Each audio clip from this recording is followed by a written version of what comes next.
চারবারের চেষ্টায় বাফুফের কার্যনির্বাহী সদস্য হলেন সাবেক ফুটবলার সাইফুর রহমান মনি। এক পদের নির্বাচনে এখলাস উদ্দিনকে হারিয়েছেন চট্টগ্রাম আবাহনীর কোচ। ১০৭ ভোটের ৫৬টি পেয়েছেন সাইফুর রহমান।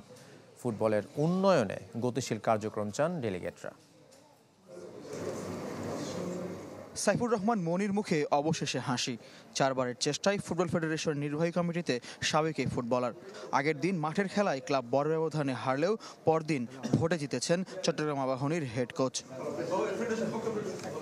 ১৩৩ ভোটারের মধ্যে নির্বাহী সদস্যের একটি পদে ভোট দিয়েছেন ১০৭ জন। সাইফুর রহমান ৫৬ আর এখলাস উদ্দিন পেয়েছেন ৫১ ভোট। ভোটের আধিক্যে জনাব সাইফুর রহমান মনি পঞ্চদশ আসনের জন্য নির্বাচিত ঘোষণা করা হয়েছে। আফটার লং টাইম, মানে অলমোস্ট 3টা ইলেকশন আমি করেছি, এর 4th টাইমে এসে আমি সাকসেস হয়েছি। সো এটার জন্য আমি আসলে অল ক্রেডিট এই ডেলিগেটদের দিতে চাই, কারণ ওনারা যেভাবে আমাকে সাপোর্ট করেছেন, এই জন্যই আজকে এই জয়লাভ করতে পেরেছি।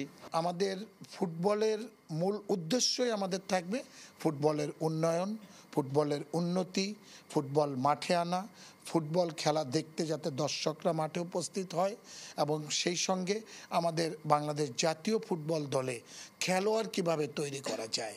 নতুন কমিটির 1 মাস পেরিয়ে গেলেও বাফুফের কার্যক্রমের গতি নিয়ে সন্তুষ্ট হতে পারছেন না ডেলিগেটরা। পরিবর্তিত পরিস্থিতি নতুন কমিটির কাছে প্রত্যাশা বেশি তাদের। আমাদের প্রত্যাশা থাকবে যে পিছনে কি হয়েছে ওটার দিকে না তাকিয়ে সামনে কি করা যায়, তবে এটা অবশ্যই দীর্ঘমেয়াদী প্ল্যান থাকা উচিত। আমাদের নিয়ে অনেক কথাই প্রেসিডেন্ট বলেছেন, আমাদের নিয়ে বসবেন, কথা বলবেন, কীভাবে দেশের ফুটবল উন্নয়ন করা যায়, ডোমেস্টিক পর্যায়ে কীভাবে কাজ করা যায় সেগুলো নিয়ে আলোচনা করবেন।